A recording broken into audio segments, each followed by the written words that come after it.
And with me joining is a beautiful psychologist, Deepika, who is going to unveil the healthy kind of, tips and tricks to have a healthy relationship with your child. So, Deepika, I welcome you on board for this Baby Chakra community. And, we have a beautiful topic that we have selected. And I would like to know your views on how does this all begin? So thank you, Pooja, for having me today here. I'm very excited and I'm looking forward to talking to all the moms here. Um, right. So how do you want me to address this? Like, do we have, can I know that do we have a lot of new moms here or do we We have have, expecting moms, we have new moms, we have toddler moms. So this is the all right, range of people who do join our lives chat. And right, when it comes to raising a child, every mother has her own mindset. So it becomes a little difficult for having a building a good relationship with your child. So right. So, I will begin with a quote which I have read in a book and I think that stayed with me. And it says that I was a wonderful parent unless I had children of my own. okay, So it basically means that unless you get in there into that game of becoming a parent, everybody thinks that they know what it takes to be a parent. Everybody thinks that they know what is required for you to be a parent, right? right. But the moment you become a parent is when it's almost like you study something in college and then when it comes to apply on the job, you feel like, okay, it requires completely different skills. What we studied was absolutely different. Absolutely. Um, Okay, it says failed to connect to the chat. I don't know what does that mean. All right. So here I am today and I'm going to talk about some real, sometimes painful realization that once we become parent and then it basically comes to the forefront that, okay, what's happening kind of a Okay. thing. Yes. So do you think would that help our audience Definitely. today? Definitely. Right, See, what generally happens, we have our mothers, we rely on our moms, we rely on the yeah, society, we rely on our friends. But when it comes to nuclear family, when it comes to joint family, the upbringing skills are completely different. And having a healthy relationship with your child, it's only like the mother is put on the forefront and the father is put on the back foot. But now when we right. are talking about equal parenting and when we have both the spouses being equally involved in the upbringing, the child tends to get confused or like what my mom is going to say, what my dad is going to say, and then the child sometimes interprets something different which is completely new. So in a Hmm. way, your viewpoints will be very, very valuable out over here. Right. So I would say let's understand it into two parts. First, let's understand how a mother feels when, all this responsibility is put onto her and what she can do to basically then navigate it better with the partner, with the family, and with the child. So when Absolutely. child comes into the picture, there is a lot changes primarily for the women. Like especially in our media, in our society, in our movies, it is portrayed that as soon as a child comes in your life, it's all fairy tale, it's all beautiful, it's all about that bubble bath and good smells and everything, but nobody really talks about what goes behind it, Mm-hmm. right? So a new mother feels a sense of uncertain newness. It is new, but it's also uncertain because a mother doesn't understand or a woman doesn't understand what she's supposed to do with it. It Yes. is expected from the society that the woman would know or should know from the very first day what is it that she's supposed to do with that infant when she's herself struggling and trying to understand, okay, now I have this, what do I do? Yes. Another thing which is very crucial and which I have come across while talking to many new mothers, that they are expected to have that motherly love from the very first day and have that connection from the very first day and not really look at their transition, their pain, their exhaustion, you know. So all of that is kind of pushed on the sidelines, and they are expected to be like on a mother on a pedestal from the very first day, Right. right? So Right. my first suggestion to these new mothers is to be very, very kind and gentle on themselves, Okay. and understand that reality differs from what society portrays and even expects. And everybody's reality is different. Some of us can definitely feel that connection from the very first day. But if you don't, then don't guilt shame yourself. Don't guilt trip yourself. It is Mm-hmm. okay if you're going to take some time to warm up to the baby, to warm up to the new routine, to warm up to your new reality, to warm up to your new body. It's so Yes. much that's changing for you. So it's very important for the new mothers to, be very kind and gentle to Mhm. themselves first. Understanding that they also require nurturance and support at the same time while they are expecting to provide the nurturance and support. Absolutely said. Absolutely correctly put it up. Because, as a newborn, as a new mother, she is confused. She requires a holding hand, Yes. and she requires all the love and support. But at that point of time, she is looking for a support from her husband, from her Yeah. mother, from her Yeah. mother-in-law.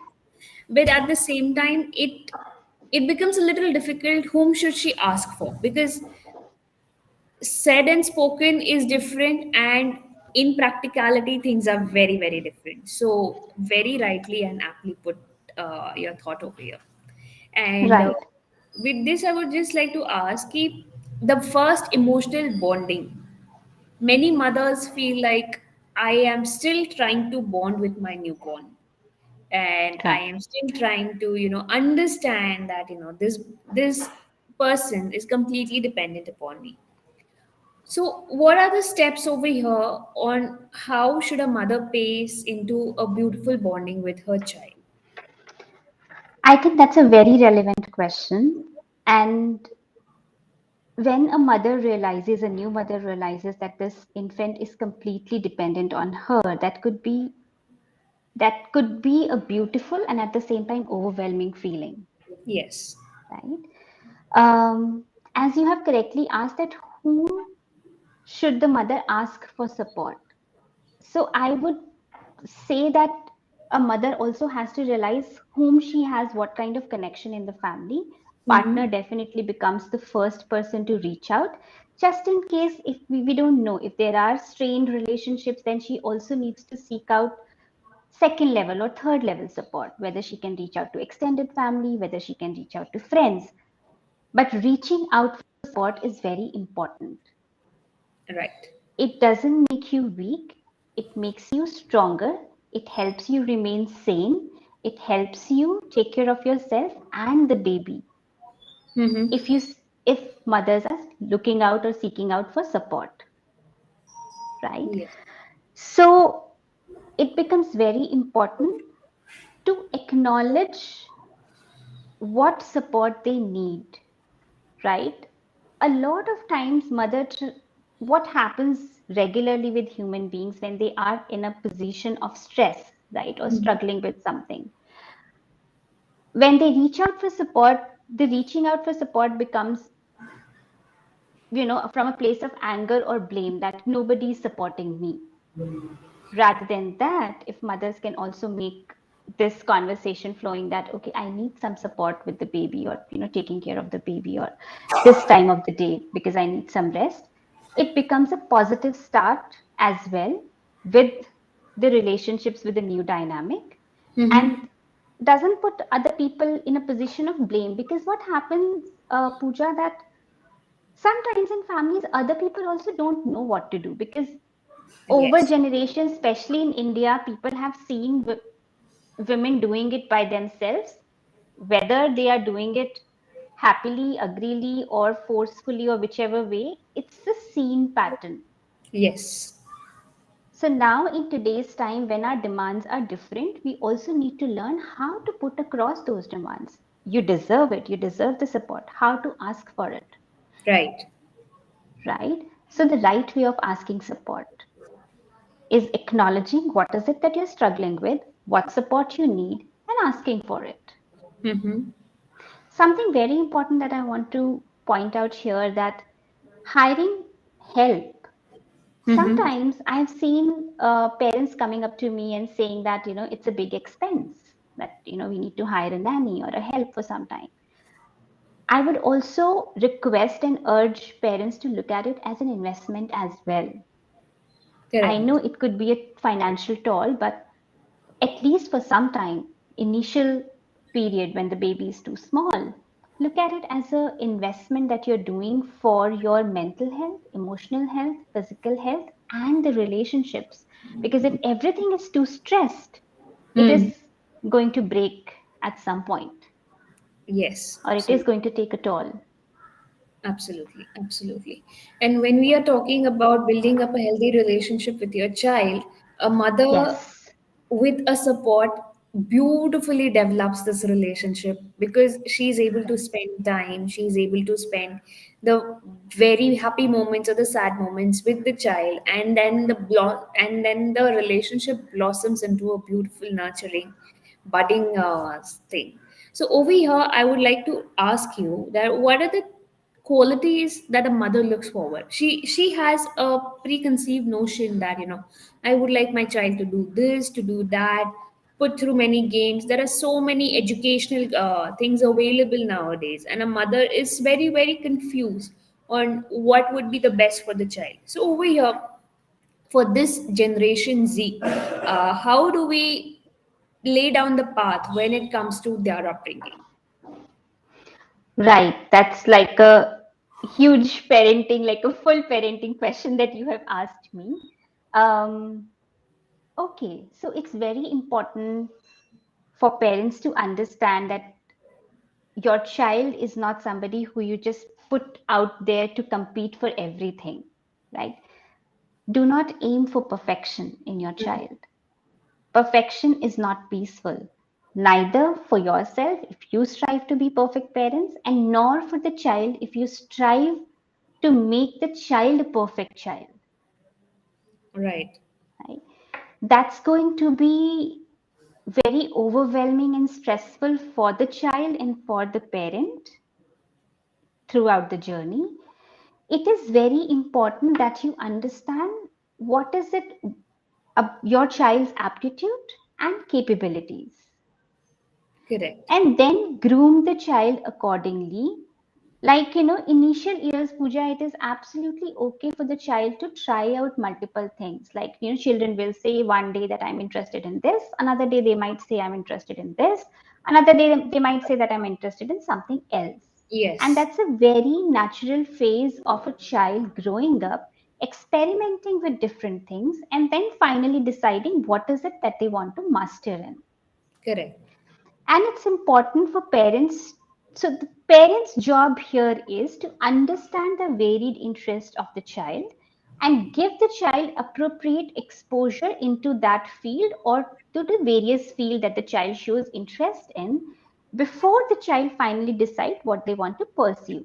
As Mm-hmm. per a research as well, American Association of Pediatrics, I think that's what they say, that before a child decides a career, that's the age of around 15 or 16, Correct. they should be allowed to experiment with various kind of things wherever they show interest. Yes. So I would definitely urge parents to be flexible in their approach, having a long-term goal in mind, but also being short-term flexible enough to give varied opportunities. Right. And also understand that child may excel at some certain things, Mm-hmm. might not excel at certain things. So again, being kinder to the child and not comparing the child with every, let's say other people. Mm-hmm. Understanding that each child has their own capacities, own abilities, own different interests, own different qualities. Identifying that and Correct. helping the child to really excel in what he or she is interested rather than pushing them to something what they aspire. Yes, I think that's another point that I might want to bring in, that parents also need to build uh, an awareness between what they aspire and what their children are aspiring. It could be very different. Yes, absolutely said. And when it comes to aspirations, for a few moms who are working and who Hmm. have toddlers of around 1.5 to 2.5, where that is a critical period when a mother feels that she is not able to dedicate a full time towards her child's upbringing. She might have a little guilt, maybe Hmm. around 5 to 7%. But at that point of time, what are the ways in which she can beautifully develop the relationship with her child, if even she is working from home or if she is now going from office, but still at the end of the day, when we are doing the balance sheet of what's the positive points and what's the negative, that guilt sometimes puts her off, and she's like, Hmm. yes, I'm going to put my best step forward the next day, as you said, for perfect parenting. So what Right. would lay your thoughts on this? So, as I said, and I'm going to reiterate the fact that, don't aim to be the perfect parent, aim to be a good enough parent, right? So, especially for working moms who have quality time to spend with their Yes. children, I would say make that time actually a quality time by following couple of things, like even if it is like half an hour, 45 minutes, or an hour that you can spend with your child, spend that with being attentive to the child, which means that that particular time is for your child and not for you to constantly or along simultaneously look at your phone, answering WhatsApp, answering calls, or doing multiple things. Find out a window in your entire day when you can be absolutely attentive to your child without like undivided attention, Correct. right? Um, Find that time should also be a time when you are relatively in good mood. So you usually know in your day that what is the time when you're not very exhaustive, you have like you are in a good mood and you can give that undivided attention to your child. So that's very important. Another very important thing is that when you're spending that time with your child, do be curious, be interested in what he or she has to say, right? Even in something very benign that they are saying, try to show your interest, ask questions, or nod like with your body language as well. The child should feel that yes, you're interested and you're listening and you're there, right? Use acknowledgement words that mm-hmm, yeah, okay, something like that, so that there is a bond, there is a connection. It could be a 10 minute talk, but it Mhm. makes the child feel connected with the parent. Absolutely.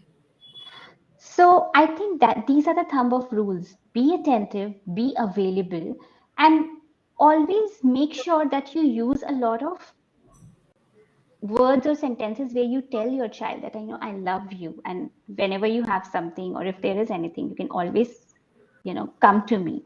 For working parents, another tip specifically for mothers, if they have small kids, young kids, or teenagers, sometimes the child needs you at that moment when they come and they're like, I need you, I need to talk to you. Yes. And let's say you are in the middle of very important meeting at that same time, or you are running for something and getting late. Tell your child, I heard, I see that you need me right now, and I'm running late for this. How about I come back after an hour or after 2 hours and we talk about this? And always make sure that you circle back Mm-hmm. so that the child doesn't feel forgotten. Correct. So it is absolutely okay if there are times when you don't have enough time to connect, but always acknowledge the need of the child that you have Mhm. heard that they need you and go back whenever you get free from what you're doing. That is such a wonderful and an amazing tip, because patience is something which all the kids of this generation are trying to build upon, and since they want things to be moved within a click or within a speed of a light, going back to them and making them understand is something very very necessary. I have a Hmm. quick question from a mom over here, Deepika ji, if you would like to Sure, take it. sure, She sure. asks that I am struggling. to find a strike a balance between a 2.5 and a 3.5 year old, where both my toddlers are very, very active, but both of them are very different in terms of Hmm. nature. So, what would be a quick tip for me to strike a balance and have a healthy relation with both of them? Hmm. Hmm. Right. So this mom has her hands quite full because children are like 3.5 and 2.5. Yes. So a quick tip would definitely be seeking support if she needs Mhm. that. I'm glad that she identifies that both of the kids are very different in terms of their personalities and interests. So, all, having exposure, having enough things at home which can expose both of them to what they are interested in. Let's say one is creative and one is more playful, and being able to help them do that might also help her strike a good rapport with both of them, wherein this mother is not trying to make both of them do the same things and then ending up kind of you know maybe them feeling distressed about it. Yes. So yeah, having enough exposure of different things and having support. That will be very, very helpful for this mom. And Yes. another question from a mom. She's saying, I'm a mom of twins, 4-year old, and I have a girl and a boy. So I find it like girls being a little mature for their age at this point of time, but boys being very active and very chilled out in when we in terms of building healthy relationship with them. Hmm. So my problem over here is I try and make them understand that a few things are good for them, a few things are not good for them, but still the boys don't listen. So what would be your help to me to make my a few tips to to deal with these boys very patiently? All right. So I think 4 years old are grown up enough to understand the language of feelings. We all know that when we preach or when we tell kids this is not right, don't do this, they don't hear the word no. It is psychologically proven, right? Okay. So it is very important now that the kids are 4 years old, you start using the language of feelings and start acknowledging what they. So, there is this principle: if the kids feel right, they act right, Right. and it's a parent's job to how to make them feel right is basically to acknowledge their feelings, naming it, and then offering choices about the action. So let's Absolutely. say if the boys are a little naughty, you can always say that, okay, so it seems like that you really want to jump right now, Mhm. right? How about that you jump on the floor or on the carpet instead of sofa? Yes. So you have acknowledged the feeling, you have offered a choice, and you have basically shifted their attention from doing something destructive to do something constructive Constructive. using their energy. Yes, and if this mom wants to read more about it, I can also recommend like a book which they can read, if or I can type it in the comment. That would be wonderful. You can recommend it to her at this moment. So if she Sure. gets time, she will definitely find a way out.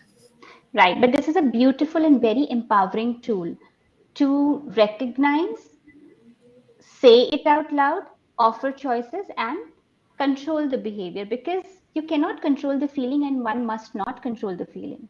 However, the actions could be restricted. All right. So, Deepika ji, it was wonderful catching up with you and beautiful ways of learning about how to build up a healthy relationship for the child. It's not only a learning platform for the child, but also for the parents because every generation is teaching us a new step to look forward and working in a society. And while it comes to working parents, their equations are different Yes. than what parents who for than mothers who are doing a beautiful job managing the home and the children. So with this I come to the end of the live session, and it was wonderful having you here, and your valuable thoughts were definitely helpful for our baby chakra moms community. Same here. I'm glad to be a part of this. Thank you so much. And thank you, moms, for your wonderful questions. I hope I helped. Definitely, definitely. It was indeed a beautiful support from your end. Thank you so Don't worry. much. Thank you.